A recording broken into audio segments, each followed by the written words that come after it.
सभी बच्चों को गुड आफ्टरनून। आज हजारीलाल कपूरी देवी और government girls senior secondary school Pataudi के इस प्रांगण में 12th स्टैंडर्ड के बच्चे और अलग अलग स्ट्रीम्स में, कोई आर्ट्स का बच्चा भी है, कोई कॉमर्स का है, मेडिकल, नॉन मेडिकल, अभी 2 सेक्शन शायद हमारे साथ बैठे हैं। इन 2 सेक्शंस के साथ मानव निर्माण अभियान संघ और मेहर फाउंडेशन के सहयोग से आज global A1 institute of paramedical science Pataudi, जिसका कोलैबोरेशन है global hospital and trauma centre Pataudi जो बस स्टैंड के सामने है, उसके सहयोग से आज हमारी पूरी टीम बच्चों आप लोगों के बीच में कुछ ऐसे हेल्थ अवेयरनेस टॉपिक्स को लेकर, कोई ऐसे मेडिकल इमरजेंसी के टॉपिक्स को लेकर जो आए दिन हमें अपने घर पर, हमारे गांव में, हमारे समाज में, हमारे स्कूल में, अलग अलग जगहों पर हमें ऐसी समस्याएं देखने को मिलती है, ऐसी बहुत सारी प्रॉब्लम्स देखने को मिलती है।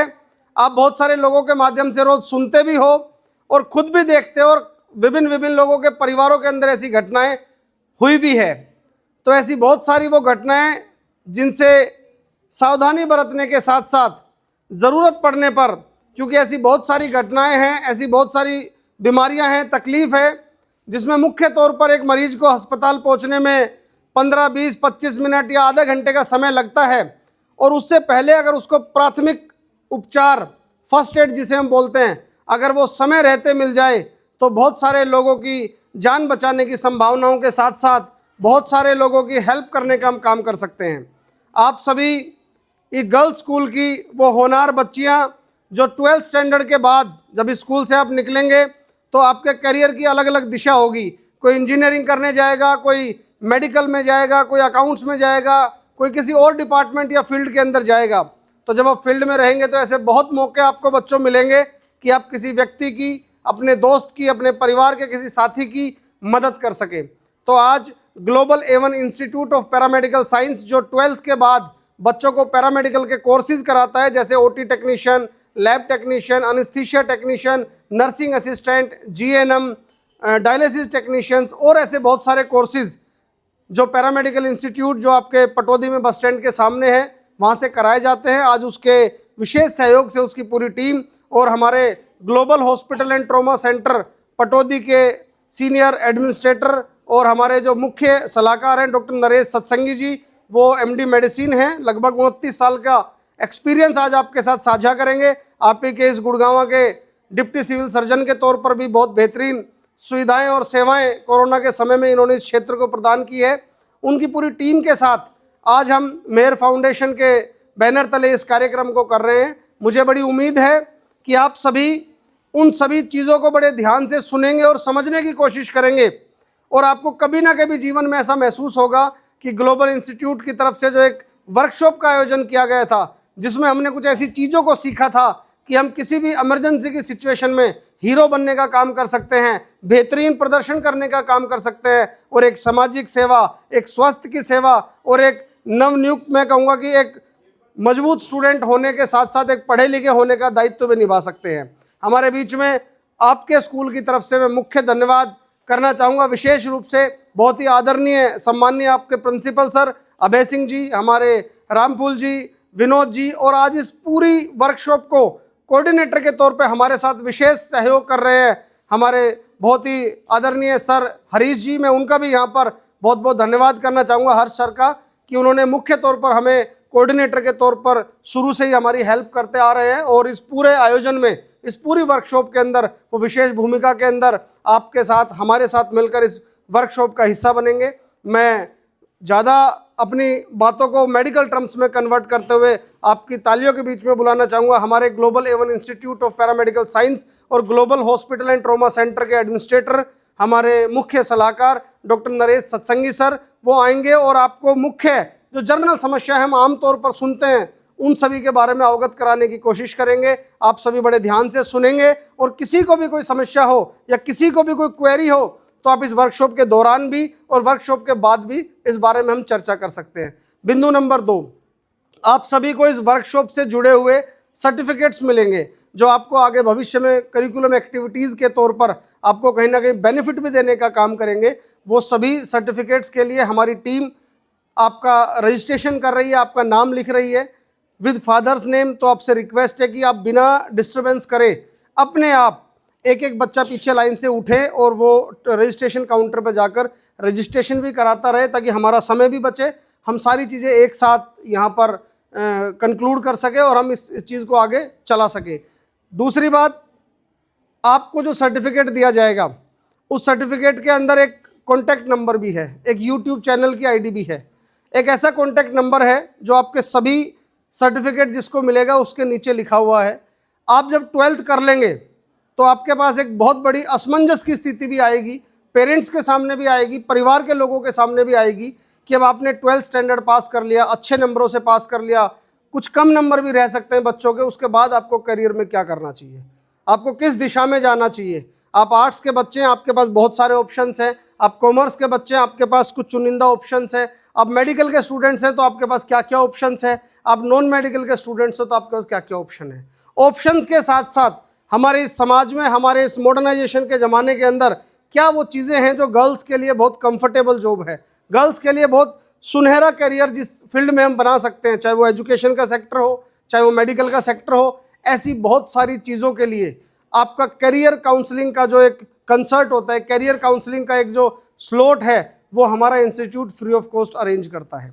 आपको सिर्फ एक काम करना है, जब भी आपको ऐसा लगे कि जो बच्चा जहाँ सेटल हो जाए वो वेल एंड गुड है, लेकिन किसी भी एक बच्चे को भी अगर ऐसा लगा कि मुझे अपने करियर के अंदर क्या करना चाहिए, इस चीज़ की मुझे सलाह लेनी चाहिए पढ़े लिखे लोगों से, या ऐसे करियर काउंसलर जैसे हमारे डॉक्टर नरेश सत्संगी सर हैं, डॉक्टर सुनील सैनी सर हैं, डॉक्टर महक शर्मा है, डॉक्टर पल्लवी जैन है, ऐसे बहुत सारे सीनियर डॉक्टर्स, कोई एमडी पैथोलॉजिस्ट है, कोई एमडी मेडिसिन है, कोई एमएस ऑर्थोपेडिक सर्जन्स है, कोई इंजीनियर्स हैं, कोई आईएएस हैं, हमारी लॉबी के अंदर जो पूरी टीम है, आपको उस नंबर पर फ़ोन करना है और सिर्फ मुख्य तौर पर एक बात कहनी है कि मैं government girls senior secondary school Pataudi की विद्यार्थी बात कर रही हूँ और मुझे करियर काउंसलिंग का एक स्लॉट बुक कराना है।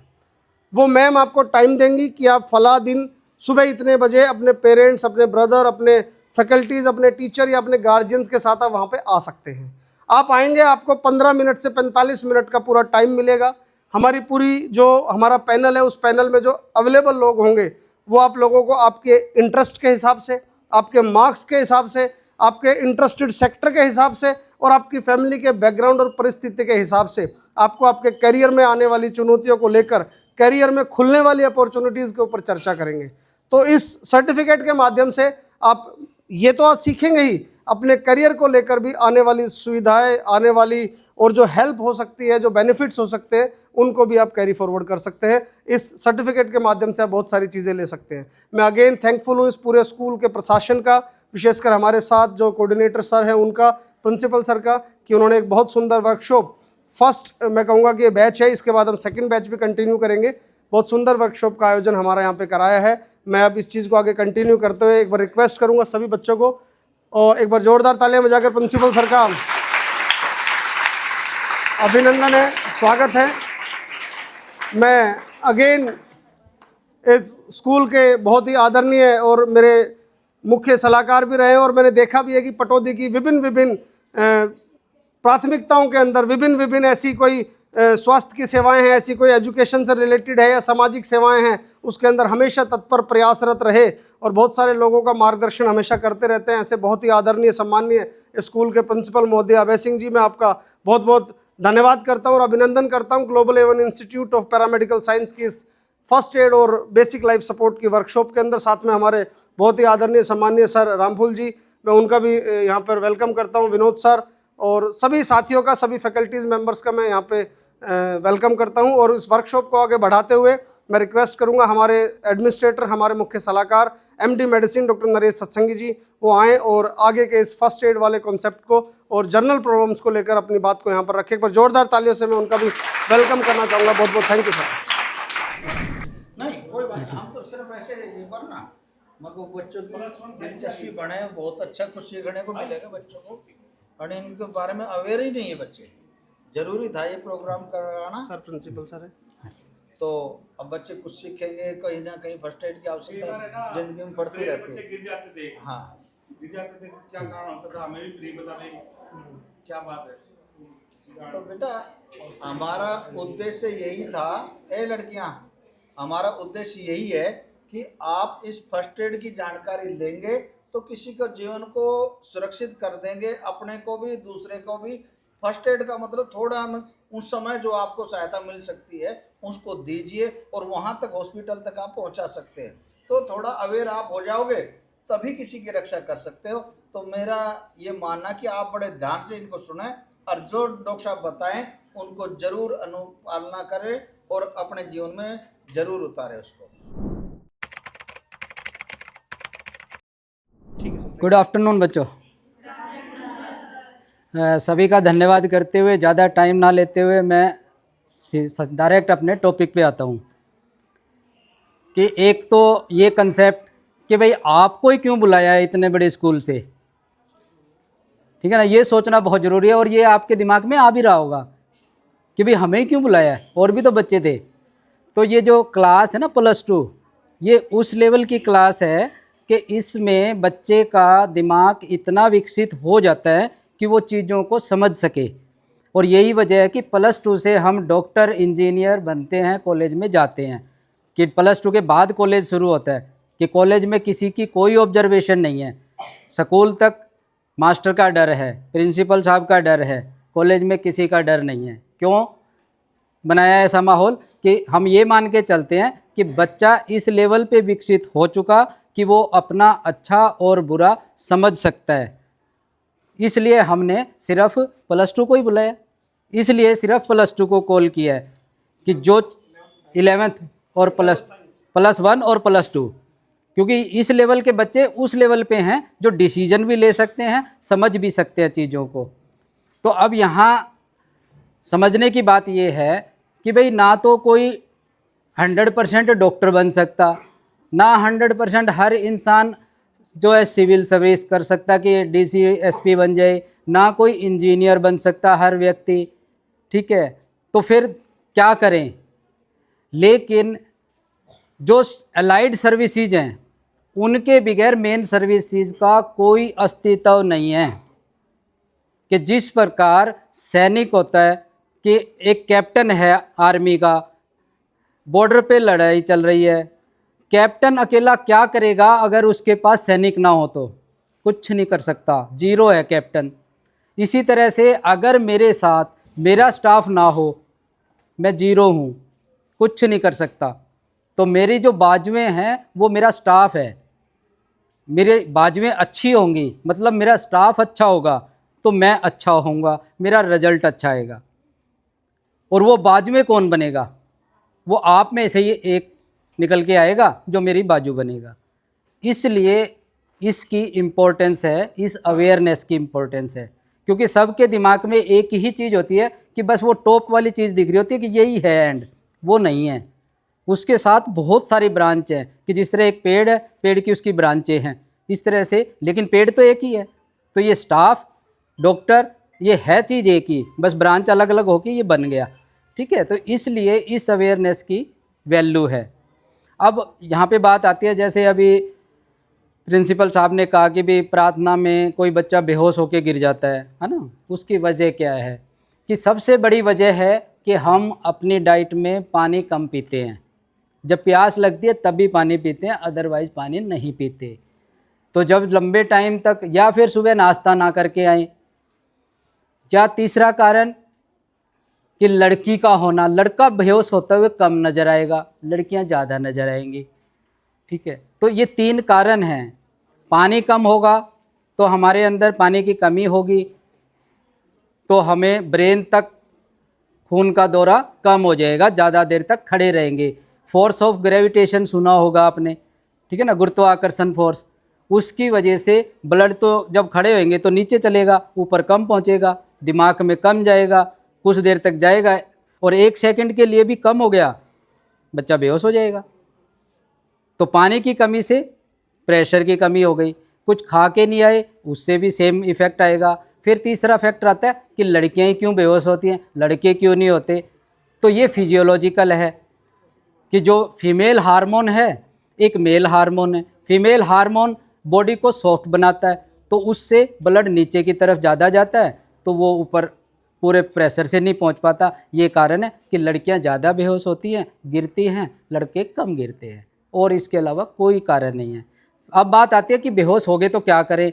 अगर बेहोश हो गया बच्चा तो सबसे पहला काम उसको साइड देके लिटाना, ऐसे सीधे नहीं लिटाना, क्योंकि बेहोश कोई भी होता है उसको वोमिटिंग, उल्टी आने का खतरा सबसे ज़्यादा होता है बेहोश होने के बाद। और अगर उल्टी ना भी आए तो हमारे मुंह में सलाइवा होता है, थूक जिसको बोलते हैं, वो बढ़ जाता है। और वो जब बढ़ेगा और कोई बेहोश हो गया और सीधा लिटा दिया तो वो थूक सीधा सांस की नलकी में जाएगा। तो बेहोश होने से कोई फ़र्क नहीं पड़ेगा, लेकिन अगर वो थूक या उल्टी हुई और वो सांस की नलकी में चला गया, वो डेथ का कारण बन जाएगा। तो सबसे पहला काम कि कोई बेहोश हो जाए उसको साइड से लिटाएं, करवट देके लिटाएं, जिससे कि अगर वोमिटिंग आती है तो बाहर जाए, नंबर 1। नंबर 2, बेहोश होने का कारण बताया क्या था, खून का दौरा दिमाग तक ना पहुंचना। तो कैसे पहुंचेगा कि पैरों को ऊंचा कर दो, थोड़ा सा हाथ से पकड़ के ऐसे ऊंचा कर लो या कुछ चीज़ लगा दो, 1 मिनट के अंदर होश आ जाएगा। तीसरा, जो रूटीन में होता है कि अगर कोई बेहोश होके गिर जाए, हमारा पहला काम क्या करते हैं, उसको पानी पिला दो। वो ऑलरेडी बेहोश है और उसको पानी पिलाएंगे तो पानी कहाँ जाएगा, कहाँ जाएगा, सांस की नलकी में। तो मतलब ये है कि वो तो बेहोश हो गया और हम उसको मारने के लिए तैयार हो गए। तो कभी भी किसी भी कंडीशन में किसी भी बेहोश व्यक्ति को मुंह से कुछ ना दें, कुछ भी, क्योंकि जो भी आप मुंह से दे रहे हैं ये मान के चलें आप उसको मारने के लिए तुले हुए हैं, क्योंकि वो उसकी सांस की नलकी में जाएगा। तो 2 चीज़ें मैंने बताई, करवट दे के सिलाना, पैरों को ऊपर कर देना और मुंह से कुछ भी ना देना। बस इससे ज़्यादा आप अपने लेवल पे कुछ नहीं कर सकते। और इतनी टाइम के अंदर व्यवस्था बन जाती है, अगर या तो उसको होश आ जाएगा और नहीं आता तो हॉस्पिटल शिफ्ट करें। क्योंकि यहाँ पे सिर्फ हमने वो चीज़ सीखनी है कि हम क्या कर सकते हैं। और इतना करने का मतलब ये है कि आपने मेरा 50% काम कर दिया। 50% कि अगर पेशेंट की सांस की नलकी में पानी चला गया, कुछ चला गया, शायद ही चांसेस हैं 10% मेरे पास कि मैं उसको बचा पाऊँ। लेकिन अगर इस काम को आप लोगों ने रोक लिया तो 99% चांसेस है कि मैं बचा लूँगा। 99 तो कहाँ तो 10% और कहाँ 99%। और ये किसके द्वारा, आप लोगों के द्वारा, आम आदमी के द्वारा, जिसको कोई साइंस से लेना देना नहीं है। इसमें कहाँ साइंस है, कहीं साइंस नहीं है। ठीक है, तो ये तो बेहोश व्यक्ति की बात थी। अब दूसरी जो मोस्ट कॉमन चीज़ है, हम उस चीज़ में जा रहे हैं कि मोस्ट कॉमन क्या है और आम आदमी क्या कर सकता है, जिसमें कोई पढ़ाई की ज़रूरत नहीं है, सिर्फ उसका दिमाग होना चाहिए, सोचने की शक्ति होनी चाहिए। और जिसने पैदा हुआ इंसान बन गया उसमें दिमाग भी है, सोचने की शक्ति भी है। वो पढ़ा हो ना पढ़ा हो डजेंट मैटर, कुछ फ़र्क नहीं पड़ता। दूसरी कंडीशन जो मोस्ट कॉमन है वो खासकर अब विंटर के दिनों में, सर्दियों में, बाथरूम में बेहोश हो जाना नहाते हुए मोस्ट कॉमन है। और वो वजह गीजर, कि गीजर से जहरीली गैस निकलती है। उस गैस का नाम बता सकता है कोई, साइंस वाले स्टूडेंट हो, कि गीजर से कौन सी जहरीली गैस निकलती है? साइंस के कौन कौन हैं? बस 1-2 हैं,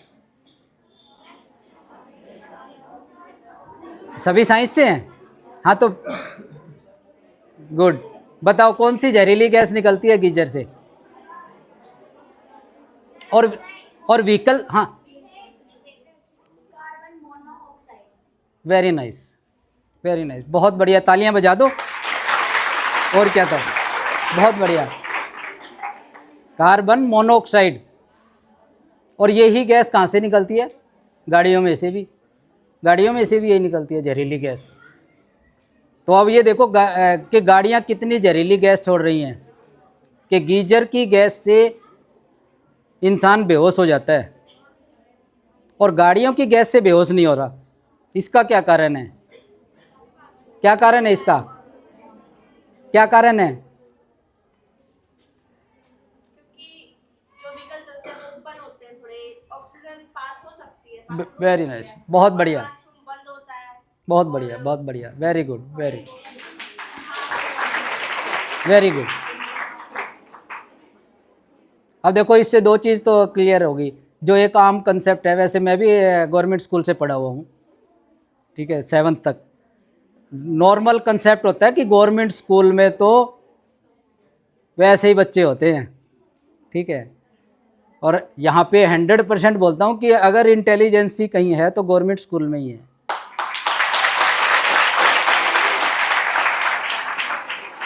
क्योंकि प्राइवेट स्कूल का कंसेप्ट ही अलग है कि वहाँ पे तो अफोर्डेबिलिटी तो है नहीं, तो वहाँ कौन आएगा? पैसे वाला आएगा, और पैसे वाला तो वैसे ही ज़मीन पे नहीं चलता है ना, वो तो हवा में चलता है, और कमी किसी चीज़ की है नहीं, तो उसको क्या करना पड़ के? वो इसलिए पढ़ रहा है कि बस लोगों में ये लगे कि मैं पढ़ा लिखा हूँ, ठीक है। तो ओरिजिनल में अगर कोई पढ़ने वाला है तो वो गवर्नमेंट स्कूल से है।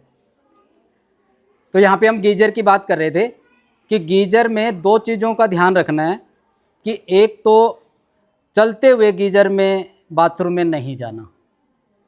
हमारी जितनी रिक्वायरमेंट है, 2 बाल्टी की है, 3 की है, 1 की है, उसको भरें पहले, गीजर को बंद करें और फिर नहाने के लिए जाएं।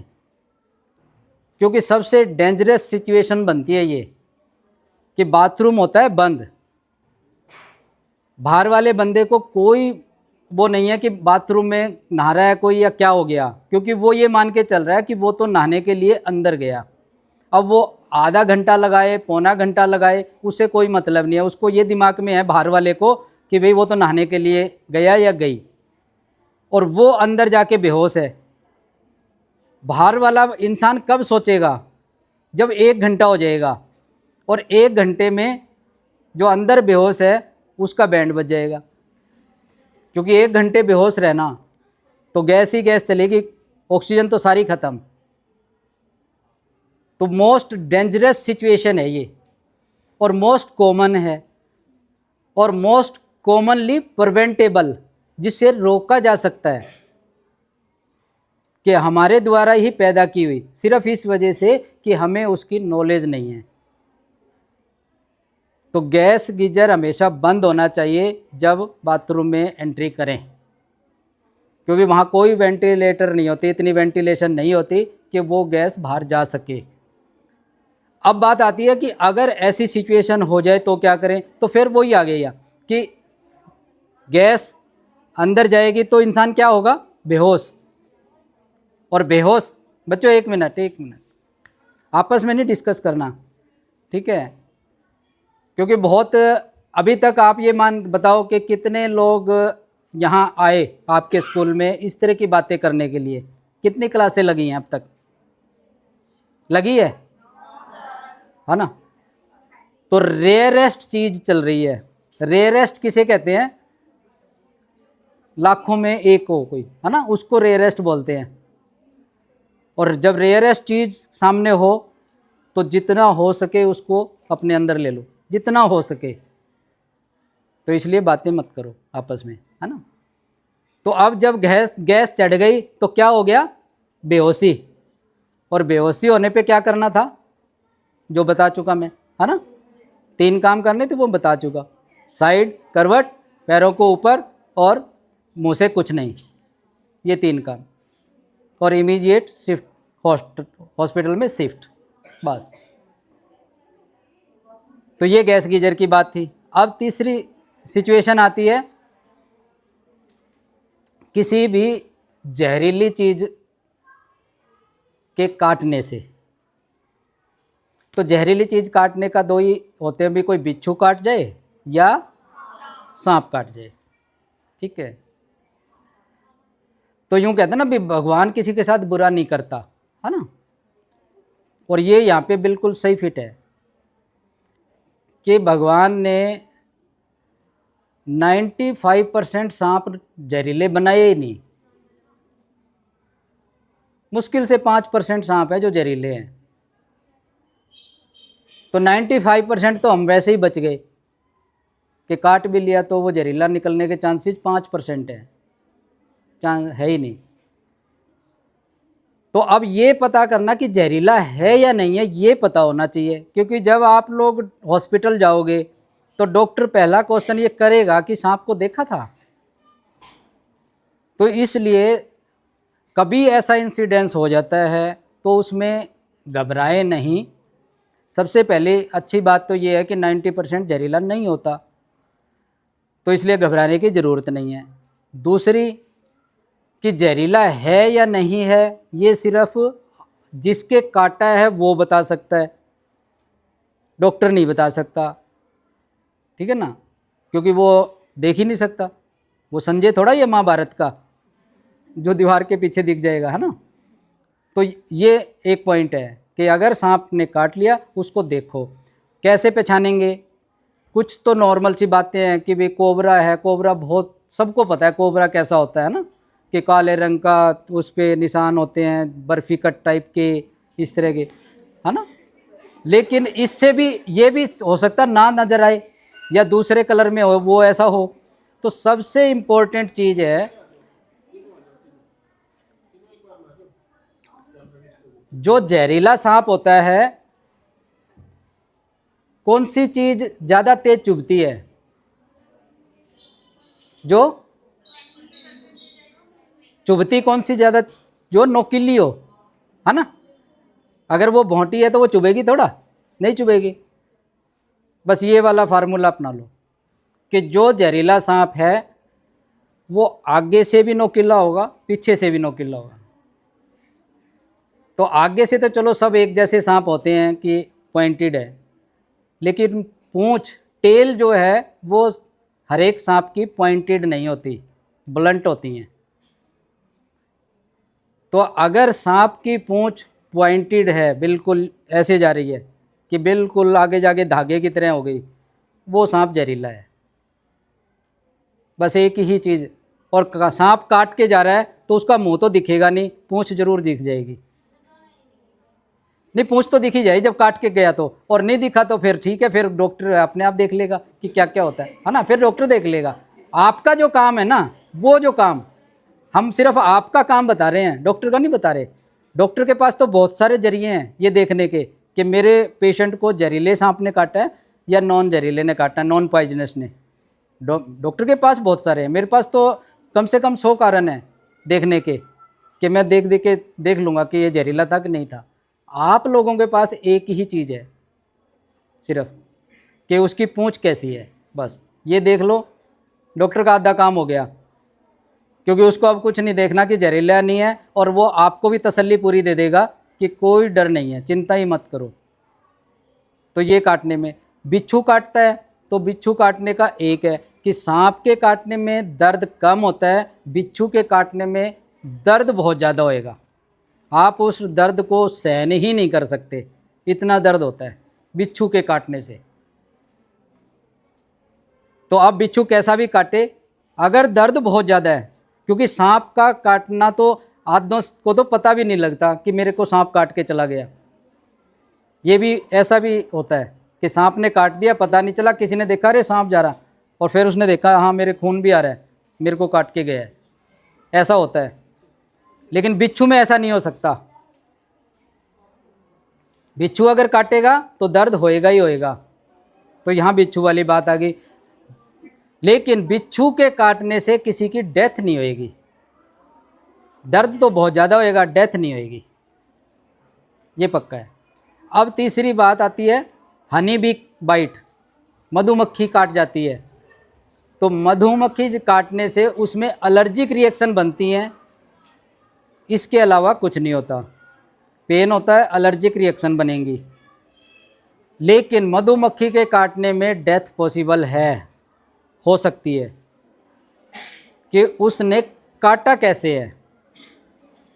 सपोज किसी मधुमक्खी ने गर्दन पे काटा, और गर्दन पे हमारी खून की वेसल जा रही है यहाँ से, और जैसे हम टिक्का लगाते हैं नस में, उसका डंक सीधा अपनी खून की नलकी में लग गया, तो वो एक टिक्के की तरह काम करेगा और उसमें जो रिएक्शन बनेगी वो इतनी स्ट्रॉन्ग बनेगी कि शायद हॉस्पिटल पहुंचने तक का भी टाइम ना हो।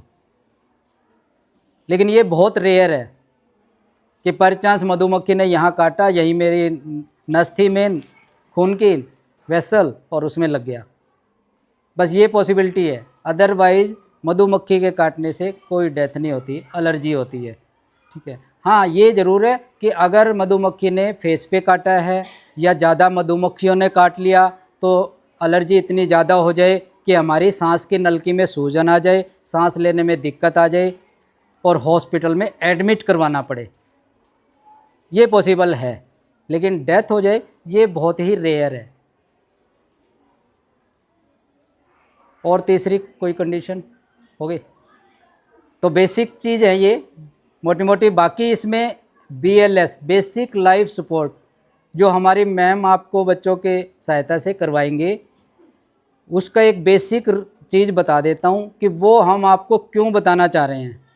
BLS basic life support, basic जहाँ वर्ड यूज हो जाता है इसका मतलब क्या है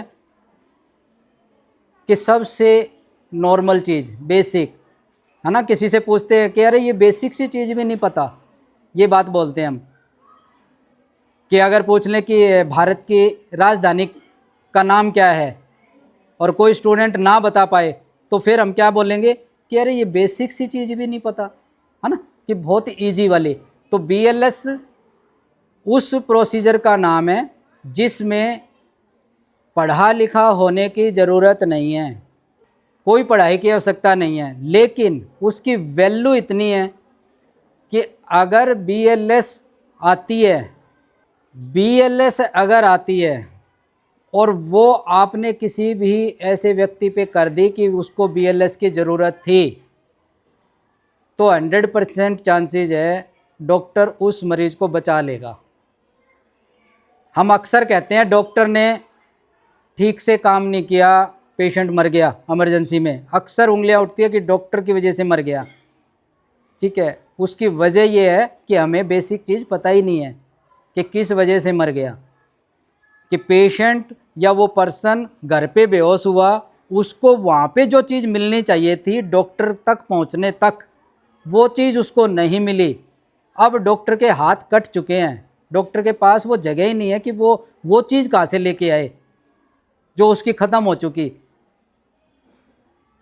और उस चीज़ को कौन लगातार कंटिन्यू बचा के रख सकता है? वो आदमी रख सकता है जो उस टाइम उसके पास था घर पे या उस जगह पे जहाँ पे वो बेहोश होके गिरा, चाहे वो रेलवे स्टेशन था, चाहे वो बस स्टैंड था।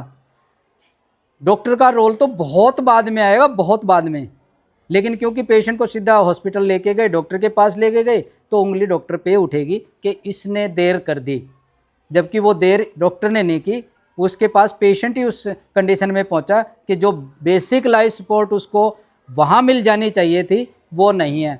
हमारे पास तो ये रूल नहीं है ना, जो डेवलप्ड कंट्री हैं वहाँ ये रूल है कि जैसे किसी किसी कंट्री में रूल है कि हर व्यक्ति को आर्मी में जाना पड़ेगा 1 या 2 साल के लिए। इसी तरह से जो डेवलप्ड कंट्री है उनमें ये भी रूल है कि हर व्यक्ति को बेसिक लाइफ सपोर्ट आनी चाहिए। लेकिन हमारे पास इस तरह का कोई कंसेप्ट है नहीं, इसलिए ज़्यादा डेथ होती हैं अवेयरनेस। और इसी चीज़ के गैप को फिल करने के लिए हमने ये प्रोग्राम स्टार्ट किया है। तो मैं अपनी यही बातें ख़त्म करता हूँ और मैडम को हैंड ओवर करता हूँ। ठीक है जी, तो BLS। Good afternoon, all over the teachers and dear students. Myself, Damanpreet Kaur, course coordinator in charge in the Global A1 Institute of Paramedical Science. I am trained in the BLS at Medanta. तो students, आज हम बात करने वाले हैं first aid के बारे में और BLS के बारे में। BLS is stand for basic life support. तो 1 बाय 1 हम दोनों के बारे में बात करेंगे। फ्रेंड्स, आज हम बात करेंगे, पहले हम बात करेंगे फर्स्ट एड के बारे में कि फर्स्ट एड क्या होता है, फर्स्ट एड किट में कौन कौन से सामान होने चाहिए और कैसी कैसी सिचुएशन में आप उसको यूज़ ले सकते हो। और सेकंड हम बात करेंगे BLS के बारे में। तो फर्स्ट हम बात करेंगे कि फर्स्ट एड है, कि फर्स्ट एड होता क्या है। फर्स्ट एड का मतलब होता है कि इमरजेंसी सिचुएशन में दी गई केयर, शॉर्ट टर्म केयर। एक होती है आपकी शॉर्ट टर्म केयर, यानी कि जो एक कुछ समय के लिए, शॉर्ट टाइम के लिए जो केयर दी जाती है इमरजेंसी सिचुएशन में। अब सपोज कि आप या आपकी फ्रेंड्स प्लेग्राउंड में खेल रही हैं, आपकी जो फ्रेंड है वो क्या हो गया, गिर गई, उनको कहीं भी चोट लग गई और क्या ब्लीडिंग होने लग गई उनके, जैसे सपोज कि उनके हाथ में चोट लगी है, उनको ब्लीडिंग हो रही है। अब ये जो इंसिडेंट है वो आपका कहाँ हुआ है, आपके स्कूल में। अब आपके स्कूल से लेके जो हॉस्पिटल तक जाने का जो डिस्टेंस है, दूरी है, वो कितनी है आपकी, 30 मिनट्स है, कि आपको 30 मिनट्स लगेंगे आपके स्कूल से आपके हॉस्पिटल जाने में। तो इस टाइम ड्यूरेशन में अगर आपको फर्स्ट एड के बारे में कोई भी नॉलेज नहीं है, तो उनका, आपकी जो फ्रेंड है उनको चोट लगी है, इतने में तो 30 मिनट्स में तो उनकी कितनी ब्लीडिंग हो जाएगी, बहुत ब्लड लॉस हो जाएगा ना उनका। तो अगर ऐसे टाइम पे आपको एक बेसिकली पता है कि फर्स्ट एड, आप फर्स्ट एड केयर उसको कैसे दे सकते हो, तो आप उनको एक शॉर्ट टर्म ट्रीटमेंट दे सकते हो, ताकि उनकी जो कंडीशन है वो ज़्यादा सीवियर ना हो या फिर ज़्यादा ख़राब ना हो। तो इसलिए हम सबके लिए फ़र्स्ट एड के बारे में जानना बहुत ज़्यादा ज़रूरी है। तो फर्स्ट एड का क्या होता है, इमरजेंसी सिचुएशन में दी गई शॉर्ट टर्म केयर, उसको हम क्या बोलते हैं, फर्स्ट एड। और फर्स्ट एड जो केयर है वो आप दोगे, उसके लिए आपको कौन कौन से इंस्ट्रूमेंट, कौन कौन सी मेडिकेशंस है जो आपको चाहिए, तो उसके लिए हम एक क्या बनाते हैं, एक फर्स्ट एड बॉक्स। ये आप सब देख सकते हो, इसमें क्या फर्स्ट एड बॉक्स। इसमें डेली रूटीन में कोई भी जो इंसिडेंट होता है, इंजरीज होगी, उसको मैनेजमेंट या ट्रीट के बारे में पहले हम देखेंगे कि फर्स्ट एड किट में आपका क्या क्या सामान है जो आपका होता है, फिर हम उनके आपको काम बताएंगे कि उनको आपको कैसे यूज़ में लेना है। फर्स्ट ये है कॉटन, इसके बारे में तो सबको पता ही होगा बेसिकली, ठीक है, ये भी आपके फर्स्ट एड में होनी चाहिए। नेक्स्ट है, ये एक सोल्यूशन होता है, इसको हम बोलते हैं NS, यानी कि नॉर्मल सेलाइन। इनके यूजेस हम आपको बाद में बताएंगे, पहले मैं आपको ये बता दूँ कि हम फर्स्ट एड किट में कौन कौन से सामान है जो हमारे होने चाहिए, ठीक है। तो आपकी 2 इंचेस, 4 इंचेस और आपकी 6 इंचेस, ये आपकी अलग अलग साइज़ की क्यों है, ये डिपेंड करती है कि आपको जो चोट है वो आपको कैसी लगी। अगर छोटी लगी तो अभी 2 इंचेस यूज़ कर सकते हो, देन आपकी 4 इंचेस, और अगर कोई बड़ा कट या बड़ी इंजरी है तो उसके लिए आप ये 6 इंचेस भी यूज़ कर सकते हो। ये आपको जो चोट लगी है उस पर डिपेंड करती है, ये जो आपकी बैंडेज का साइज़ है। तो हमारे पास कॉमनली ये 3 साइजेस की होनी चाहिए आपकी फर्स्ट एड किट में। नेक्स्ट है ये आपकी स्टिक बैंडेज, इसके बारे में सबको पता है, देखा होगा सबने, स्टिक बैंडेज होती है ना, इसको ओपन करके चिपका देते हैं। आपके जो स्मॉल अगर कट वगैरह लग जाता है तो आपकी जो ब्लीडिंग है उसको रोकने के लिए हम क्या स्टिक बैंडेज का यूज़ करते हैं। नेक्स्ट ये एक सोल्यूशन है, इसको हम बोलते हैं बीटाडीन। ये आपको जब भी कोई चोट वगैरह लग जाती है तो उस पर उसको साफ़ करने के लिए, जैसे आपका डिटॉल का आप यूज़ करते हो, आप डिटॉल का यूज़ कर सकते हो, सेवलॉन का यूज़ कर सकते हो, या फिर आप ये बीटाडीन का यूज़ भी कर सकते हो। अब ये जो आपकी बीटाडीन है ये आपके लिक्विड फॉर्म में भी आती है और ये आपके ट्यूब के फॉर्म में भी प्रेजेंट होगी। वो जैसे आपको सुटेबल हो आप अपने पास रख सकते हो, या फिर आप चाहो तो आप उनको दोनों भी रख सकते हो अपने फर्स्ट एड किट में। नेक्स्ट है ये आपकी सीजर्स, कैंची जिसको हम बोलते हैं, ये भी आपके पास होनी चाहिए आपकी फर्स्ट एड किट में। नेक्स्ट ये आपके गोज पीसेस, ये गोज पीसेस किस लिए होते हैं, इसके भी यूजेस हम पढ़ेंगे आपके आगे, ठीक है। नेक्स्ट ये है एक ट्यूब, इसका नाम है सिल्वर नाइट्रेट। इसका क्या यूज़ आता है, इसको आप बर्न में यूज़ कर सकते हो। जब आपको घर में काम करते हुए गर्म पानी हो गया, चाय हो गया, अगर किसी भी चीज़ से आपका जो हाथ है वो जल जाए तो उसमें आप ये ट्यूब यूज़ करोगे, क्या नाम है इसका, सिल्वर नाइट्रेट। तो ये कॉमन चीज़ें हैं जो आपकी फर्स्ट एड बॉक्स में होनी चाहिए। अब हम इन सब के यूजेस के बारे में पढ़ेंगे। तो स्टूडेंट्स फर्स्ट हम पढ़ेंगे कि आज हम फर्स्ट एड पढ़ रहे हैं, फर्स्ट एड केयर के बारे में, वो किन किन सिचुएशन के बारे में हम पढ़ेंगे। फर्स्ट हम पढ़ेंगे कट या ब्लीडिंग के बारे में। अगर आपको कट लग जाता है या कोई भी छोटी सी इंजरी हो जाती है तो आप उसको कैसे मैनेज कर सकते हो हॉस्पिटल जाने तक। नेक्स्ट हम बात करेंगे बर्न की, कि आप घर में काम कर रहे हो, अगर आपका हाथ जल गया, पैर जल गया, तो उसको आप एक शॉर्ट टर्म के लिए कैसे फर्स्ट एड दे सकते हो, कैसे मैनेज कर सकते हो। नेक्स्ट हम उसके बाद बात करेंगे आपकी फ्रैक्चर की, कि खेलते खेलते आप में से कोई भी गिर गया, उसकी जो एल्बो की बोन है या फिर कोई भी जो बोन है वो आपकी क्या होगी, टूट गई, यानी कि फ्रैक्चर हो गया। उसको आप कैसे मैनेज कर सकते हो कि जब आप हॉस्पिटल जाओ तो आपकी जो कंडीशन है वो ज़्यादा ख़राब ना हो, उसको मैनेज करने के बारे में भी हम बात करेंगे।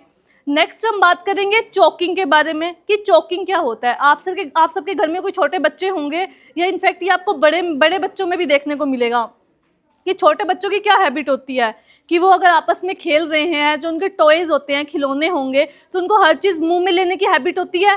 जैसे सपोज कोइन है, काफ़ी आपने देखा होगा बच्चे कोइंस को क्या करते हैं, अपने मुंह में ले लेते हैं, जो छोटे बच्चे होते हैं।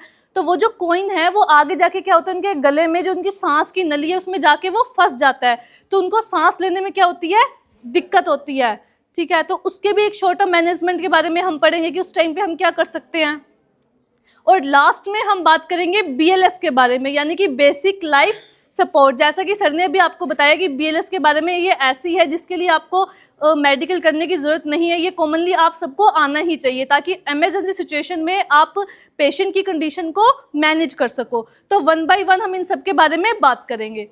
तो फर्स्ट हम बात करते हैं कट एंड ब्लीडिंग के बारे में, कि आपका हाथ है, इसमें स्मॉल कोई भी आपको कट लग गया और इसमें से क्या हो रहा है, ब्लीडिंग लग रही है, या खेलते खेलते कोई भी छोटा बच्चा या आप वो गिर गए, उनको हल्की सी खरोच आ गई, तो उस टाइम पे आपको क्या करना है। तो कई लोग क्या होते हैं जो गाँव में क्या करते हैं, उस पर या तो वो मिट्टी लगा लेते हैं, ठीक है, कई लोग हल्दी वगैरह भी लगा लेते हैं ना, हल्दी लगा ली, मिट्टी लगा ली आपने, या फिर काऊ डंग वगैरह लगा लिया, तो वो सब चीज़ें आपको टोटली अवॉइड करनी है। क्यों? अब जो मिट्टी होती है उसमें आपको पता है बहुत सारे बैक्टीरियाज होते हैं, कीटाणु होते हैं, मिट्टी साफ तो होती नहीं है, तो आप क्या, अगर आप उसको ओपन वुंड पे यानी कि खुले हुए जख्म पे अगर आप उसको लगाओगे तो उससे क्या होगा, आपको इन्फेक्शन होने के ज़्यादातर चांसेस हैं। तो जिन लोगों को फर्स्ट एड के बारे में नहीं पता वो क्या करते हैं, वो मिट्टी लगा देते हैं लैक ऑफ एजुकेशन की वजह से, कि उनको प्रॉपर नॉलेज नहीं है कि उनको उस टाइम क्या करना चाहिए और क्या नहीं करना चाहिए। तो कुछ ऐसी चीज़ें हैं जैसे आपने मिट्टी लगा ली, हल्दी लगा ली, ये सब आपके जख्म को और बढ़ाने का काम करते हैं। तो ऐसी चीज़ों को आपको टोटली क्या करना है, अवॉइड करना है। आप उसके लिए क्या कर सकते हैं, आप अपने घर में सभी एक फर्स्ट एड किट बना सकते हो। अगर आपको स्मॉल कट या इंजरी हुई है तो उस पर आप क्या करोगे, सबसे पहले आपको उसको डिटॉल से क्लीन करना है। डिटॉल से क्लीन कर सकते हो, या फिर ये बीटाडीन है, इससे भी आप इसको आप लोगे, ओपन करोगे, कॉटन में आपने डिप किया, देन आप क्या करोगे, उससे उसको क्लीन करोगे, आपको जो जख्म हुआ है उसे आप क्लीन कर सकते हो। ठीक है, तो अगर आपके पास सिंपली बीटाडीन अवेलेबल नहीं है, आपके पास डेटॉल है, सेवलॉन है, वो भी आप यूज़ कर सकते हो अपने जख्म को साफ़ करने के लिए। और अगर आपके पास वो भी अवेलेबल नहीं है तो आप क्या करोगे, सिंपली जो आपका रनिंग वाटर होता है, आपने नल को ओपन करना है और अपने हाथ को क्या करना है, पानी के नीचे रखना है। रनिंग वाटर में आपको अपने हैंड को क्या करना है, वॉश करना है। आप सिंपली सोप एंड वाटर का भी यूज़ कर सकते हो यूज़ करने के लिए, बट लेकिन आपको ऐसा नहीं करना कि आप उसमें मिट्टी लगा रहे हो, हल्दी लगा रहे हो, कुछ भी। तो ऐसी चीज़ें आपको टोटली अवॉइड करनी है। अगर सिंपली आपको डेटॉल मिल जाता है, सेवलॉन मिल जाता है, बीटाडीन मिल जाता है, तो आप इससे क्लीन कर सकते हो। अदरवाइज आप सिंपली इसको सोप एंड वाटर से भी क्लीन कर सकते हो। उससे क्या होगा, आपकी जहाँ पे चोट लगी है, कट हुआ है, ब्लीडिंग हो रही है, वहाँ पे जो आसपास है वो क्या हो जाएंगे, आपके जितने भी बैक्टीरिया वो सारे आपके वॉश आउट हो जाएंगे, यानी कि धुल जाएंगे। ठीक है, तो आपका वो जो सरफेस है वो कैसा हो गया, आपका क्लीन हो गया। देन उसके बाद आप क्या करोगे, आपने जो फर्स्ट एड किट बना रखी है आपकी, उसमें से लोगे आप ये बीटाडीन। इस बीटाडीन को क्या करोगे आप, ये कॉटन है, इस कॉटन में आपने इसको क्या करना है, डिप करना है। डिप करने के बाद आप इस पर टैप टैप करोगे, आपका जो जख्म है आपने क्या करना है, उसको क्लीन करना है। क्लीन करने के बाद ये है गोज पीस, इसको हम बोलते हैं गोज पीस। मैं आपको दिखाती हूँ, इसको ओपन करके पीस, इसको हम पैकेजिंग में बंद रखते हैं ताकि ये क्या हो, इन्फेक्टेड ना हो। आपने गोज पीस निकालना है, गोज पीस निकालोगे, बीटाडीन को आपने ओपन करना है, इसमें डिप करोगे। डिप करने के बाद आप जहाँ पे भी आपके कट या ब्लीडिंग चोट लगी है उस पर आप इसको ऐसे अप्लाई कर सकते हो। अप्लाई करने के बाद ये जो बैंडेज है, ठीक है, ये पैकेजिंग में है और ये आपकी कैसे है, ये ओपन में है। इससे आप क्या करोगे, इस पर बांध लोगे। ठीक है, बैंडेज तो सब बांध सकते हो नॉर्मली, इस पर आपको क्या करना है, इसको कवर अप कर देना। ठीक है, ये तो आपका हो गया। अगर आपको स्मॉल कट या ब्लीडिंग लगता है, इससे क्या होगा कि आपकी जो भी फ्रेंड है, जब तक आप उसको स्कूल से हॉस्पिटल लेके जाओगे तब तक का जो डिस्टेंस है, ये आपने एक शॉर्ट टर्म मैनेजमेंट कर दिया आपने उसका। फर्स्ट एड केयर का मतलब ये नहीं है कि आपने उसकी जैसे पट्टी कर दी तो आप उसको हॉस्पिटल डॉक्टर के पास लेके नहीं जा रहे हो, ऐसा आपको बिल्कुल नहीं करना है। आपने सिर्फ उसको एक शॉर्ट टर्म केयर दी है। फर्स्ट एड का मतलब क्या है कि एक शॉर्ट टर्म मैनेजमेंट, कि आप सिर्फ एक शॉर्ट टर्म के लिए आप उसकी जो कंडीशन है उसको ज़्यादा ख़राब होने से आप कैसे बचा सकते हो। बट इसका मतलब ये बिल्कुल भी नहीं है कि आप हॉस्पिटल डॉक्टर को जाके ना दिखाओ, वो तो आपको दिखाना ही पड़ेगा। ये सिर्फ आपका एक शॉर्ट टर्म मैनेजमेंट है।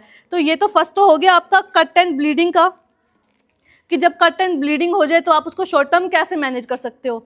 सबको समझ आ रहा है? तो फर्स्ट हमारा कंप्लीट हुआ कट एंड ब्लीडिंग। तो सेकंड हम बात करते हैं बर्न केसेस के बारे में, कि अगर आपका हाथ है वो आपका जल गया, उस पर गर्म पानी गिर गया, या फिर चाय बनाते हुए आप घर पे काम कर रहे हो, आपके चाय गिर गई, तो क्या हो गया, आपका जो हाथ है वो क्या हो गया, आपका बर्न हो गया। तो उस टाइम पे कुछ लोग क्या करते हैं, हल्दी वगैरह लगा लेते हैं, मतलब अपने घरेलू नुस्खे कई लोग जो करते हैं, वो चीज़ें आपको नहीं करनी। उससे आपकी जो कंडीशन है वो आपकी और ज़्यादा ख़राब हो जाएगी। तो उस टाइम पे आपको क्या करना है, सिंपली ये सोल्यूशन है आपका नॉर्मल सेलाइन, इसको हम क्या बोलते हैं, NS। बर्न के टाइम पे आपको बीटाडीन यूज़ नहीं करनी है, जो मैंने आपको बताई थी आपके कट में, उसमें हम क्या यूज़ करते हैं, बीटाडीन। बर्न में आप इसको यूज़ नहीं करोगे, बर्न में आप यूज़ करोगे, आपको NS से क्लीन करना है। इस बोतल को आपने ओपन किया, जैसे मेरे हाथ में यहाँ पे बर्न वाला एरिया है, तो मैं इस पर क्या करूँगी, इसको डाल दूंगी NS को, तो वो क्या हो जाएगा, क्लीन हो जाएगा मेरा जो बर्न वाला एरिया है। अगर NS आपके में प्रेजेंट आपके पास नहीं है, तब भी आप इसको नॉर्मल वाटर से भी आप वॉश कर सकते हो। अपने जो बर्न एरिया, आपका जो जला हुआ हाथ है, आप उसको सिंपली वाटर से भी क्लीन कर सकते हो। तो फर्स्ट आपने क्या किया, साफ कर दिया आपका जो बर्न एरिया, आपका जो जला हुआ हाथ है, आपने उसको NS से, नॉर्मल सेलाइन से साफ किया। देन साफ करने के बाद आप क्या करोगे, ये एक ट्यूब है हमारे पास जिसको मैं भी आपको दिखाया था, सिल्वर नाइट्रेट, ये आपकी बर्न में यूज़ की जाती है। चोट में हमने कौन सी की थी, आपकी बीटाडीन यूज़ की थी, चाहे वो आपकी लिक्विड फॉर्म में हो या फिर वो आपकी ट्यूब फॉर्म में हो। तो नेक्स्ट हम बात करते हैं सिल्वर नाइट्रेट के बारे में। ये जो ट्यूब है ये आपकी बर्न में यूज़ की जाती है। आपने इसको ओपन करना है, आपने जो अपना एरिया है बर्न वाला वो आपने क्लीन कर लिया। क्लीन करने के बाद आप ये जो ट्यूब है इसको अप्लाई करोगे, सिल्वर नाइट्रेट को। इसको अप्लाई करने के बाद ये, इसको हम बोलते हैं बैक्टीग्रास। जैसे कट एंड ब्लीडिंग में हमने यूज़ किए थे आपके गोज पीस, ऐसे ये होता है हमारा बैक्टीग्रास। हम गोज पीस को बर्न में यूज़ क्यों नहीं करते उस दवाई के ऊपर, क्योंकि जब आप बर्न वाले एरिया में ट्यूब लगाओगे, देन आप उसके ऊपर बैंडेज करोगे, जब आप उस बैंडेज को खोलोगे तो वो जो आपका गोज पीस है वो आपका चिपक जाएगा आपकी स्किन से। तो जब आप उसको उतारोगे तो आपकी मे बी आपकी जो स्किन है वो भी आपकी बाहर आ सकती है, चांसेस हैं, और आपको बहुत इरिटेशन होगी और पेन फील होगा। तो हम सिंपली गोज पीस को हम बर्न में यूज़ नहीं करते हैं। आपको बर्न वाले एरिया को पहले NS नॉर्मल सेलाइन से क्लीन करना है, देन आपने उस पर सिल्वर नाइट्रेट की ट्यूब लगानी है। ट्यूब लगाने के बाद इसको हम बोलते हैं बैक्टीग्रास, आप ये अप्लाई कर दोगे अपने हाथ के ऊपर, जो आपका बर्न एरिया। ये अप्लाई करने के बाद आप फिर सिंपली बैंडेज करोगे इसके ऊपर। इन दोनों में ये सिंपल सा डिफरेंस है जो आपको पता होना चाहिए कि नॉर्मल कट या ब्लीडिंग के टाइम आप क्या कर सकते हो, या फिर बर्न केस में आप क्या करोगे।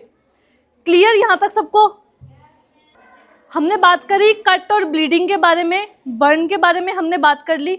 तो नेक्स्ट हम बात करेंगे फ्रैक्चर के बारे में, कि आपकी कोई फ्रेंड है वो गिर गई, ठीक है, कि बाइक में स्कूटी में चलते हुए गिर गई या कोई भी गेम्स वगैरह खेलते हुए गिर गई, तो उनका हाथ में क्या हो गया, फ्रैक्चर हो गया।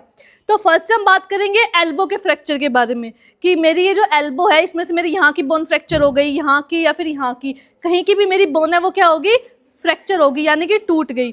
अब मेरा क्या है, मेरा फ्रैक्चर तो हुआ है बिल्कुल माइनर सा, यानी कि छोटा सा, बट वही कि मैं स्कूल से हॉस्पिटल तक डॉक्टर के पास जाऊंगी 30 मिनट का डिस्टेंस कवर करते हुए, तो मेरा जो अब 30 मिनट्स में मेरे जो हैंड की जो मूवमेंट है वो तो होगी, मेरा हाथ हिलेगा भी अगर मैं 30 मिनट्स में जाऊंगी, मेरा पेन होगा तो मैं हाथ की मूवमेंट भी करूंगी। तो मेरा जो फ्रैक्चर है वो बढ़ेगा या कम होगा, बढ़ेगा। तो उस टाइम पे शॉर्ट टर्म मैनेजमेंट के लिए आप ऐसा क्या कर सकते हो कि आपकी जो कंडीशन है, आपका जो फ्रैक्चर है वो ज़्यादा सीवियर ना हो। तो उस टाइम पे क्या करोगे, अगर आपके एल्बो में फ्रैक्चर हुआ है तो आप कोई भी कार्डबोर्ड ले सकते हो, जैसे लकड़ी का गत्ता होता है ना, लकड़ी होगी आपके पास, कोई भी वुडन होगी, स्ट्रेट, बिल्कुल स्ट्रेट सरफेस वाली चीज़ लेनी है। जैसे ये कॉमनली गत्ता, कार्डबोर्ड, ये तो सबने देखा होगा, ये आपको इजीली कहीं भी मिल जाएगा। मतलब ऐसी कोई भी चीज़ जो आपकी स्ट्रेट हो। आप शॉर्ट टर्म मैनेजमेंट में क्या करोगे, अगर आपकी एल्बो में फ्रैक्चर हुआ है तो आप इसको, अपनी एल्बो को इसके ऊपर ऐसे प्लेस करोगे, ठीक है, आपने अपनी एल्बो को इसके ऊपर रखा, देन बैंडेज बड़ी वाली, इससे इसको बांध देंगे, ठीक है। अगर आपके पास ये बैंडेज है तो आप इससे बांध सकते हो, अदरवाइज आपके पास कोई भी चुन्नी, कपड़ा, वो तो आपको इजीली कहीं भी अवेलेबल हो जाएगा इमरजेंसी की कंडीशन में, ठीक है। तो जहाँ भी आपको अगर फ्रैक्चर देखने को मिलते हैं, आपने ऐसे नीचे उसकी स्ट्रेट सी चीज़ रखी, थोड़ा टाइट, बस ऐसी कर देना, आपने बिल्कुल ऐसे टाइट बांध के रखना है, बस छोड़। अब इससे क्या होगा, मैं अपना हाथ को मोड़ सकती हूँ, नहीं, मुड़ेगा ही नहीं। तो जब तक मैं हॉस्पिटल जाऊंगी तो मेरे जो हाथ का जो फ्रैक्चर है ये ज़्यादा सीवियर नहीं होगा, अब ये यहीं पे रुक गया, ठीक है। अगर मैं ऐसे ना करती तो क्या होता, मैं जाती 30 मिनट का डिस्टेंस को कवर करके, मेरे हैंड की मूवमेंट होती और मेरा जो फ्रैक्चर है वो और ज़्यादा बढ़ जाता, ठीक है। तो आपको क्या करना है, शॉर्ट टाइम पे ऐसे कोई भी फ्लैट चीज़ लेनी है, कार्डबोर्ड मिल जाए तो कार्डबोर्ड ले लो, ऐसे बैंडेज है तो ठीक है, अदरवाइज आपके पास कोई भी चुन्नी, कपड़ा तो आपको कहीं से भी इजीली अवेलेबल हो जाएगा, आप किसी से भी लेके उसको ऐसे बांध सकते हो। देन आप क्या करोगे, ऐसे आप हॉस्पिटल जाओगे तो आपकी जो हैंड की जो मूवमेंट है, आपने इसको क्या कर लिया, एक जगह पे रोक दिया, यानी कि स्टेबल कर दिया। ठीक है, ये आपको क्या हो गया शॉर्ट टर्म। फिर जब आप हॉस्पिटल जाओगे तो फिर वो प्लास्टर डॉक्टर आपकी फुल ट्रीटमेंट करेगा, मेडिकल ट्रीटमेंट, ठीक है, जैसे आपको प्लास्टर चढ़ाना वगैरह। ये तो था अगर आपके एल्बो में फ्रैक्चर हो जाए तो, ठीक है। नेक्स्ट है अगर आपका शोल्डर, आपका जो ये शोल्डर जॉइंट है ये वाला, अगर यहाँ पे आपके फ्रैक्चर हो जाए तो आप ऐसा क्या करोगे कि आप अपनी शोल्डर मूवमेंट को रोक सको। आपके शोल्डर्स की क्या मूवमेंट होती है, हैंड्स का अप होना, डाउन होना, या फिर ये रोटेशन मूवमेंट, ये आपका शोल्डर जॉइंट की वजह से होती है, इस वाले जॉइंट की वजह से। अब मेरा जो ये मूवमेंट है ये मेरा एल्बो जॉइंट की वजह से हो रही है, बट जो मेरी शोल्डर की है अप एंड डाउन, ये मूवमेंट मेरी शोल्डर जॉइंट की वजह से होती है। अब आपके शोल्डर जॉइंट में अगर फ्रैक्चर है तो आप ऐसा क्या करोगे कि आपका जो शोल्डर जॉइंट है ये आपका स्टेबल हो जाए, इसकी कम से कम मूवमेंट हो। तो उस टाइम पे आप क्या कर सकते हो, आपको एक अगेन सिंपली ऐसी एक बैंडेज लेनी है, या फिर कोई चुन्नी, कोई कपड़ा आपको क्लॉथिंग मिल जाए साफ सी हो, लेनी है, आपने उन दोनों को ऐसे टाई अप कर देना है, यानी इनको बांध दोगे आप।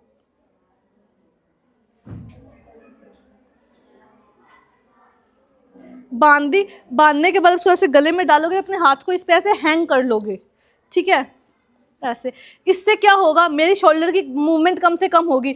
अब मैं इसको उठाऊंगी तो मेरे से उठेगा नहीं, मेरा जो शोल्डर का जॉइंट है कम से कम मूवमेंट करेगा। अगर आपके शोल्डर जॉइंट में फ्रैक्चर होता है, शोल्डर में फ्रैक्चर होता है, तो आप शॉर्ट टर्म ऐसे कर सकते हो, अपने हैंग को ऐसे, इसको हम बोलते हैं स्लिंग, ऐसे स्लिंग बना के आप अपने हाथ को ऐसे हैंग कर सकते हो, और देन आप हॉस्पिटल जाओगे, फिर आगे आपकी जो डॉक्टर है वो अपने हिसाब से आपकी क्या करेंगे, ट्रीटमेंट करेगा।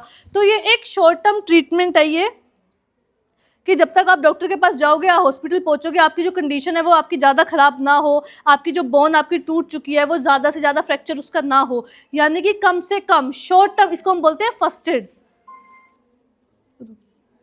अब हमने बात कर ली आपके कट की, ब्लीडिंग की, बर्न की और आपके फ्रैक्चर की। तो नेक्स्ट हम बात करने वाले हैं चोकिंग के बारे में, कि चोकिंग क्या था, कि आपका जो गला है, आपकी जो सांस की नली है वो आपकी चोक हो गई, यानी कि उसमें कोई भी जो चीज़ है वो आपकी फंस चुकी है। जैसे एक पाइप है, पानी का पाइप है, उसमें पानी जा रहा है, अगर उसके बीच में कोई रुकावट आ गई तो आपके पानी का प्रेशर कैसा हो जाएगा, स्लो। ऐसे ही आपके सांस लेने का, कि आपका सांस लेने का जो पाइप है अगर उसमें कोई चीज़ फंस जाएगी तो आपको सांस लेने में दिक्कत होगी, आप इजीली सांस नहीं ले पाओगे। अब सेम ऐसा केस होता है कि जो छोटे बच्चे होते हैं वो खेलते हैं आपस में, कोई टॉयज़ हो गया उन्होंने मुंह में ले लिया, कोई सिक्का हो गया, वो क्या करते हैं, उन्होंने कोई भी चीज़ उठाई, उनकी हैबिट होती है अपने मुंह में डालने की, ठीक है, वो जाके आगे उनके आगे गले में क्या होता है, सांस की नली में फंस जाता है। तो फिर वो क्या करते हैं, उनकी आवाज़ ही नहीं होती, कई टाइम पर वो रोते लेकिन उनकी आवाज़ नहीं निकल पाती, क्योंकि जो छोटा बच्चा है वो तो बोल नहीं सकता। आप जैसे आप सब बड़े हो, आप सब क्या करोगे, किसी को अपने फ्रेंड को ऐसे इशारा करके समझा सकते हो, तो जिसको चोकिंग होगी वो सीधा आपके गले में आपका हाथ जाएगा, ऐसे आपको साइन देखने को मिलेगा जिसको चोकिंग होगी। तो अगर कोई छोटा बच्चा, तो आप क्या करोगे, उसको आप कफिंग के लिए बोल सकते हो कि आप कफिंग करो, खांसी करो, कि अगर वो खांसी करेगा तो जो वो आपका जो ऑब्जेक्ट है जो उसने खाया है वो आपका बाहर निकल आए खांसी करने से। या फिर आप उसको पीछे बैक स्लैप्स भी मार सकते हो 5 टाइम्स, जैसे ये है, इनको चोकिंग होगी है, ठीक है। तो ये जो शोल्डर का, ये जो शोल्डर ग्रिड होता है, इस पर आपको 5 स्लैप्स मारनी है। अब स्लैप्स कैसे, ये आपको स्लैप्स मारनी है आपके ये जो हाथ है इसके इस लोअर पार्ट से, क्योंकि यहाँ से अगर आप मारोगे तो प्रेशर आपको ज़्यादा पड़ेगा। आपको 1 2 3 4 5 इनको थोड़ा सा आगे झुका के ताकि 5 बैक स्लैप्स मारो, तो इन्होंने जो चीज़ एंगल्फ की है वो आपकी बाहर की साइड आ जाए, ठीक है। ऐसी कौन सी चीज़ है जो आपको अवॉइड करनी चाहिए ऐसी चीज़ों में। अब जैसे नॉर्मली घर में क्या होता है, छोटे बच्चे ने कोई चीज़ खा ली तो उनकी जो मदर है वो अपने साथ कोई और काम कर रही है, देन उन्होंने क्या, बिना देखे बच्चे के मुंह में उन्होंने उंगली डाल के निकालने की कोशिश कर रही है। आप सबने देखा होगा, ऐसे करते हैं ना, बच्चे ने कोई चीज़ खा ली तो मतलब फिंगर देखा नहीं है उन्होंने कि है अंदर या नहीं है, उनको तो पता कि हाँ चीज़ उन्होंने इंगल्फ करी है, बट सपोज उसकी आपको हानि क्या क्या हो सकती है उससे, कि बच्चे ने कोई चीज़ खाई, वो आपकी सिर्फ आगे तक ही गई है और उनकी मदर ने क्या किया, बिना देखे फिंगर इंसर्ट करी निकालने की कोशिश, तो चांस है कि उसको पीछे की साइड धक्का लग गया उस चीज़ को, क्योंकि उन्होंने देखा तो है नहीं। इसको हम बोलते हैं ब्लाइंडली फिंगर इंजर्शन, कि आपने ब्लाइंडली आंखें बंद करके, आपको कुछ नहीं पता, आपने देखा ही नहीं कि ऑब्जेक्ट आपको दिख रहा है या नहीं दिख रहा, आपने फिंगर इंसर्ट करी और उसको पीछे की तरफ धक्का दे दिया। तो पहले तो वो फिर भी आगे था, आप निकाल लेते, बट वो बिल्कुल और पीछे की तरफ धक्का दे दिया उसने। तो ये चीज़ें आपको टोटली अवॉइड करनी है, ऐसा आपको नहीं करना। आप कब निकालोगे, आपको पहले बच्चे का माउथ ओपन कराना है, पहले आपको देखना है कि अगर आपको वो चीज़ दिख रही है जो उसने खाई है, तब तो आप अपनी फिंगर डाल के उसको निकाल सकते हो। अगर वो नहीं दिख रही तो आपको क्या करना है, उसको खांसी करने के लिए कहना है कि आप खांसो। अब जैसे आप में से कोई बड़ा भी है, कभी कुछ खाते खाते आपका गला चौक हो गया, कोई चीज़ फंस गई, तो आप क्या करोगे, उसको बोलोगे पहले आप खांसी करो। अगर उन्हें खांसी करी वो चीज़ निकल आती है तो ठीक है, अगर तब भी निकल के नहीं आती तो तब हम उसको बैक से 5 स्लैप्स देंगे। अगर तब वो आपका ऑब्जेक्ट क्या होगा, बाहर आ जाएगा। अगर वो तब भी आपका ऑब्जेक्ट बाहर नहीं आता तब हम उसको देते हैं एब्डोमिनल थ्रस्ट। एब्डोमिनल थ्रस्ट में क्या होता है, प्रेशर दिया जाता है ताकि वो जो सामान है वो आपका बाहर आ सके। अब वो कैसे देंगे वो हम आपको बताएंगे परफॉर्म करके। अब ये जो हर्ष हैं, इन्होंने कोई चीज़ खाई, इनके गले में फंस गई, इनका गला कैसा हो गया, चोक हो गया। अब इनको सांस लेने में क्या हो रही है, दिक्कत हो रही है। अब इन्होंने अपना गला पकड़ रखा है। अब ये पीछे से आपका कोई भी फ्रेंड है, रिब्स है, ये जो आपकी बोन्स होती हैं आपकी चेस्ट में, रिब्स, इसमें जब सबकी जो लोअर साइड पे होगी आप फील कर सकते हो, इसके जस्ट नीचे की साइड आपको क्या देना है, प्रेशर देना है। और वो आप कैसे बनाओगे, पहले आप ऐसे एक फिस्ट बनाओगे, मुट्ठी बनाई, देन दूसरे हाथ से आपने इसको पकड़ना है और ऐसे प्रेशर आप ऐसे स्ट्रेट नहीं दोगे, आप ऐसे अप साइड में प्रेशर दोगे, ठीक है, कि आपकी जो सांस की नली है उस पर क्या होगा, आपके जो फूड पाइप्स हैं, सांस के अंदर आपको प्रेशर पड़ेगा, इधर आपको क्या देना है, प्रेशर देना है। अब जैसे ये देंगे, इनका गला चौका, इन्होंने पकड़ लिया, पीछे से आपका जो फ्रेंड है लोअर साइड में भी क्या देंगे, प्रेशर देंगे इनको, प्रेशर। हाँ, ये यहाँ पे इनके अंदर प्रेशर पड़ेगा सांस की नली में, तो उससे क्या होगा, जो चीज़ है वो इनकी बाहर आ जाएगी। देखो जैसे फिस्ट बनाई है, ये जो आपके नीचे है, इसको आपकी जो भी बोन्स है इसके जस्ट नीचे की साइड आपको ऐसे प्रेशर देना है, यहाँ पे जितना प्रेशर दे सकते हो। अब ये ज़्यादा प्रेशर क्यों नहीं दे रहे हैं, क्योंकि इनको चोकिंग नहीं हुई है, सिर्फ आपको बता रहे हैं, ठीक है। चोकिंग का क्लियर हो गया सबको। बेसिक लाइफ सपोर्ट में हम क्या करते हैं, CPR देते हैं, कार्डियो पल्मोनरी रिससिटेशन। इसमें क्या होता है, आपका जब हार्ट है जो काम करना बंद कर देता है, जैसे कई हार्ट अटैक के पेशेंट्स होते हैं कि आप कहीं जा रहे हो, रेलवे स्टेशन हो गया, कहीं मंदिर, कहीं भी घूमने गए, आपने देखा कि सडनली कोई भी है वो रास्ते से जा रहा है और वो एकदम से बेहोश हो गया, ठीक है, तो उनका हार्ट भी काम करना बंद कर दिया, उनके दिल ने धड़कना बंद कर दिया, सांसें भी वो नहीं ले पा रहे हैं। तो उस टाइम पे आप क्या कर सकते हो, उस टाइम पे आपको क्या देना है, उनको CPR देना है, यानी कि आप चेस्ट के कंप्रेशर दे सकते हो, उनको चेस्ट को दबा सकते हो, आपके हार्ट को। तो उसके लिए आपको ये पता होना चाहिए कि आपका जो हार्ट है वो आपका एग्जैक्ट कहाँ प्रेजेंट होता है। हार्ट कहाँ होता है आपका, left side, right side, left side में। अब लेफ्ट साइड में भी कहाँ, 5th इंटरकोस्टल मसल्स में। अब 5th इंटरकोस्टल मसल्स क्या होती है, आप सब फील करो, ये जो आपकी रिब्स है, फर्स्ट रिब्स और नीचे होगी आपकी सेकंड रिब्स, ऐसे ही आपके 12 पेयर्स होते हैं, यानी 12 होते हैं, ये आपके 12 इस साइड और 12 आपकी इस साइड। अब जो आपकी फर्स्ट और सेकंड है, इसके बीच में जो स्पेस होता है, इसके बीच में जो खाली जगह होगी, इसको हम क्या बोलते हैं, फर्स्ट इंटरकोस्टल स्पेस। सेकंड और थर्ड रिब्स के बीच में जो स्पेस होगा उसको हम बोलेंगे second intercostal space. As it is आप बाद में घर जाके अपना फील कर सकते हो। 5th नंबर का जो आपका स्पेस होगा उसके जस्ट पीछे की साइड आपका क्या प्रेजेंट होता है, आपका हार्ट। लेफ्ट साइड में 5th इंटरकोस्टल स्पेस के जस्ट पीछे की साइड आपका क्या प्रेजेंट होगा, आपका हार्ट। अब जैसे ये डमी है, इस पर हम फील करेंगे ये, एंड बिलो द निप्पल्स, यहाँ पे क्या, इसके जस्ट पीछे क्या प्रेजेंट होगा, आपका हार्ट। तो हमको जो प्रेशर देना है वो कहाँ देना है, हमको यहाँ पे हार्ट पे देना है। अब प्रेशर हमको कितना देना है, हमको इतना प्रेशर देना है कि आपकी जो चेस्ट है वो कितनी अंदर की साइड जाए, आपकी 1.5 इंच अंदर आपकी जानी चाहिए। इतना प्रेशर दोगे कि 1.5 इंच आपकी जो चेस्ट है वो आपकी कंप्रेस हो, ठीक है। और सेकंड चीज़ आपको उसमें ये ध्यान रखनी है कि आप जिसको CPR दे रहे हो वो आपका बिल्कुल फ्लैट सरफेस में लेटा हो।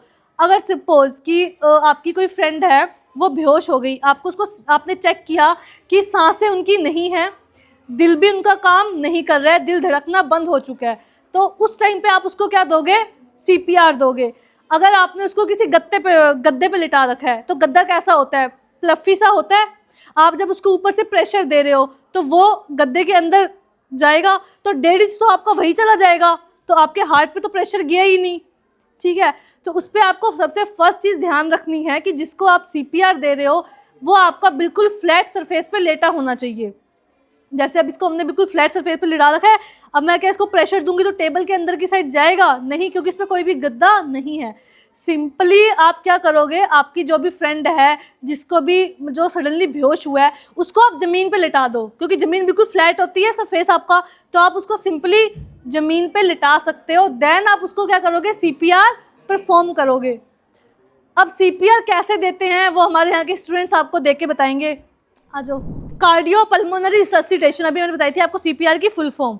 कार्डियक वर्ड का मतलब क्या होता है हार्ट, पल्मोनरी वर्ड का मतलब क्या होता है लंग्स, और रिससिटेशन का मतलब क्या है जो आप परफॉर्म करेंगे ना भाई, मतलब उनको बचाना, उनका प्रॉपरली ढंग से फंक्शन करवाना। अब सपोज ये दोनों फ्रेंड्स बाहर घूम रहे थे, ठीक है, इन्होंने देखा कि ये है जो XYZ, कुछ भी आप इसका नाम रख सकते हो, ये सडनली बेहोश हो गए, ठीक है, ये बेहोश हो गए। अब ये आए, इन्होंने चेक किया, सबसे पहले तो ये इसका रेस्पॉन्स चेक करेंगे। इन्होंने क्या करना है, इसको आराम से पहले आपको एक नीचे फर्श में लिटाना है, लिटाने के बाद इनकी जो क्लोथिंग है, इनके जो कपड़े हैं, उनको थोड़ा सा आपको लूज़ करना है ताकि प्रॉपर वेंटिलेशन हो सके, ठीक है। अब क्या आपको इनकी क्लोथिंग को पहले हाइलाइट से लूज़ करना है।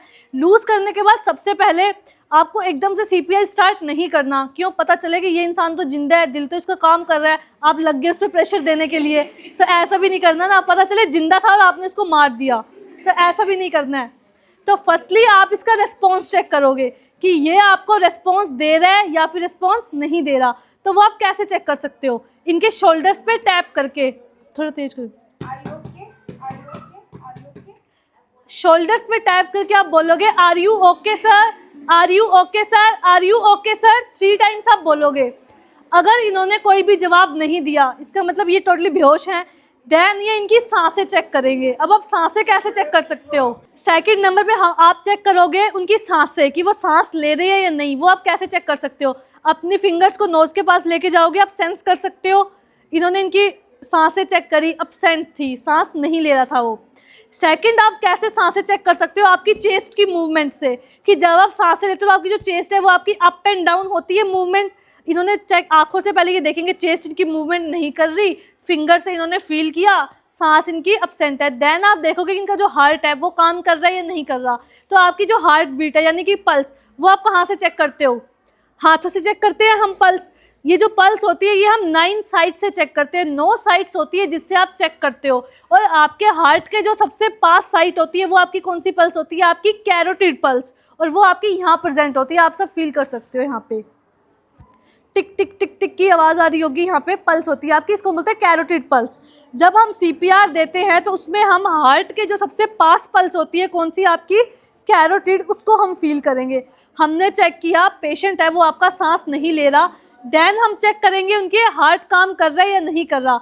इनकी कैरोटिड पल्स चेक करो। इन्होंने भी कैरोटिड पल्स चेक करी, देखा इन्होंने कोई भी फील नहीं हो रही, यानी कि इनका हार्ट भी ढंग से काम नहीं कर रहा। अब इस टाइम पे क्या करेंगे, ये CPR परफॉर्म करेंगे, चेस्ट कंप्रेशन स्टार्ट कर देंगे ये देना। अब चेस्ट कंप्रेशन भी देना है हमको और उसको सांसें भी देनी है, तो उनका जो एक रेशियो होता है वो होता है आपका 30:2, 30:2, यानी कि 30 तो आपको उसको चेस्ट पे कंप्रेशर देने हैं और 2 टाइम्स आपने उसको ब्रीथिंग देनी है, यानी कि सांस देनी है, माउथ टू माउथ आप उसको क्या दोगे, सांस दोगे, ठीक है। देन फिर आपको स्टार्ट करना है, फिर 30 chest compression, 2 breathing, then again 30 chest compression और 2 ब्रीथिंग। ये आपको कब तक शुरू रखना है। अब जैसे ये तो चेस्ट कंप्रेशर दे रहे हैं, इनके साथ वो जो फ्रेंड है वो इतने एम्बुलेंस में कॉल कर देंगे इमरजेंसी में कि हमने देखा ऐसे ऐसे केस था, फटाफट आ जाओ। तो जब तक एम्बुलेंस नहीं आती तब तक उसको बचाने का काम किसका है, इनका। तो ये कब तक चेस्ट कंप्रेशन देंगे, तब तक आपकी एम्बुलेंस नहीं आ जाती, जब तक। अब चेस्ट कंप्रेशन स्टार्ट करो। अब पहले आपको अपने हैंड्स प्लेस करने हैं। सबका एक डोमिनेंट हैंड होता है। डोमिनेंट हैंड का मीन्स क्या है कि आप में से कई लोग होंगे जो आप राइट हैंड से लिखते हैं, कुछ लोग होंगे जो आपके लेफ्ट हैंड से लिखते हैं। तो जिस हैंड से आप लिखते हो वो होता है आपका डोमिनेंट हैंड। तो मोस्टली लोगों का कौन सा डोमिनेंट हैंड होता है, राइट हैंड। तो वो राइट हैंड आपको अपर साइड में रखना है, लेफ्ट हैंड नीचे, राइट हैंड इसके ऊपर, और फिंगर्स को ऐसे लॉक कर लोगे आप, ऐसे लॉक करके अब आपको देना है प्रेशर। और जो प्रेशर दोगे वो आपको इधर से देना है। ये जो आपकी पाम से इसका लोअर पार्ट है, ये आपको थोड़ा हार्ड पार्ट होता है, सख्त होता है, तो यहाँ से आप प्रेशर दोगे। लेफ्ट हैंड, राइट हैंड इसके ऊपर, इंटरलॉक फिंगर्स, देन आप क्या करोगे, प्रेशर दोगे। और प्रेशर देते टाइम आपके जो ये हैंड्स है, एल्बो है, ये आपकी बिल्कुल स्ट्रेट होनी चाहिए। स्ट्रेट क्यों, क्योंकि आपको 1.5 इंच को कंप्रेस करना है। अब आपके हाथ बैंड हो गए तो 1.5 इंच तो आपका हाथ ही बैंड हो गया, तो प्रेशर तो गया ही नहीं ना, आपके दिल तक तो प्रेशर पहुंचा ही नहीं है, तो फिर आपको फ़ायदा क्या हुआ CPR देने का। तो इसीलिए आपके जो हैंड्स हैं वो बिल्कुल स्ट्रेट होने चाहिए, आपके ये बैंड नहीं होनी चाहिए ये जगह, ठीक है। अब इन्होंने लेफ्ट साइड में 5th इंटरकोस्टल मसल्स में बिलो द निप्पल्स इन्होंने अपने हैंड्स को प्लेस किया। डोमिनेंट हैंड इनका ऊपर है। अब इस पर ये क्या करेंगे, चेस्ट कंप्रेशर देंगे। ये 30 चेस्ट कंप्रेशर देंगे, वो 2 ब्रीथिंग्स देंगे। ठीक है, स्टार्ट।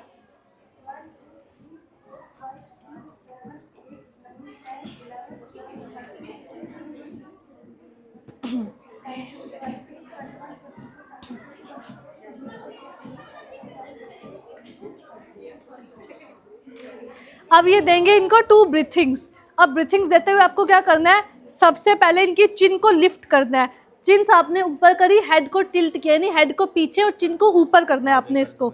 ऐसा क्यों करेंगे, आपका जो एयर वे, आपकी जो सांस की नली है वो आपकी सीधी हो सके। अब जैसे आपका पानी वाला पाइप होता है, आप उसको जब मोड़ोगे तो पानी का प्रेशर कम होगा, सीधा रखोगे तो प्रेशर ज़्यादा होगा। तो आपको क्या करना है, अपने एयर वे को बिल्कुल स्ट्रेट रखना है। ऐसे ही स्ट्रेट किया। स्ट्रेट करने के बाद आपने इनकी नोज को पिंच करना है। नोज को पिंच क्यों करोगे, क्योंकि जब आप उसको माउथ से सांस दोगे तो नाक से वो बाहर निकल आएगी, इसलिए नोज को पिंच करना है, माउथ को ओपन करना है। अब इनको 2 टाइम्स ब्रीथिंग देंगे।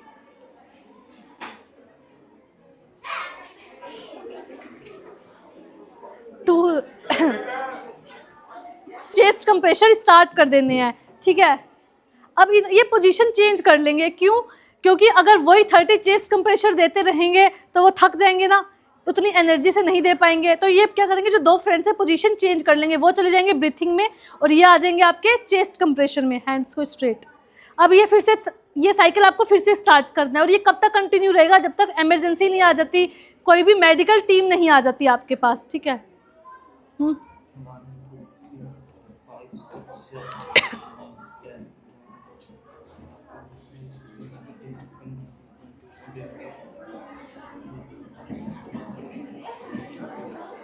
30 चेस्ट कंप्रेशन हो गए। देन अगेन वो क्या करेंगे, इनको 2 टाइम्स ब्रीथिंग देंगे। हो गया, ये था आपका CPR, cardio pulmonary resuscitation. Okay, thank you so much.